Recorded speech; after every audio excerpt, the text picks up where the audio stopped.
এটা নকশি কাঁথার পাড়ের ডিজাইন। 3 রঙের কাপড় দিয়ে পাড়টা করেছি। লাল বক্সটার মধ্যে হলুদ সুতো দিয়ে করছি। হলুদ সুতো দিয়ে 2 লাইন কাঁথা স্টিচ করব। 2 লাইন হয়ে গেলে তারপর সাদা সুতো দিয়ে 2 লাইন কাঁথা স্টিচ করব। সেলাইটা খুব সোজা, কিন্তু দেখতে এত সুন্দর হবে।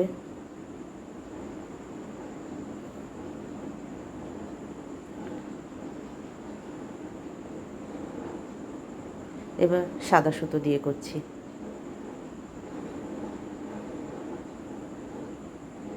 আর মাঝে একটা লাভ সাইন আছে, সেটা পিস বোর্ডের মধ্যে কেটে ছাপ তুলে করেছি, সেটা তোমাদের দেখানো হয়নি।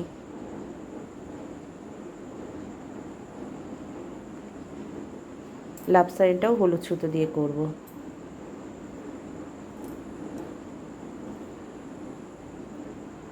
লাভ সাইনের কোণাটাকে তুলে নিলাম।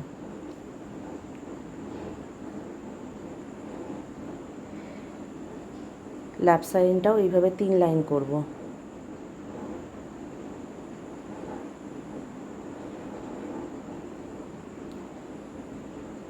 এটা প্রথম লাইন,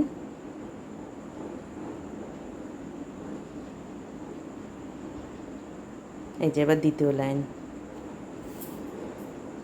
একইভাবে 3 লাইন করতে হবে।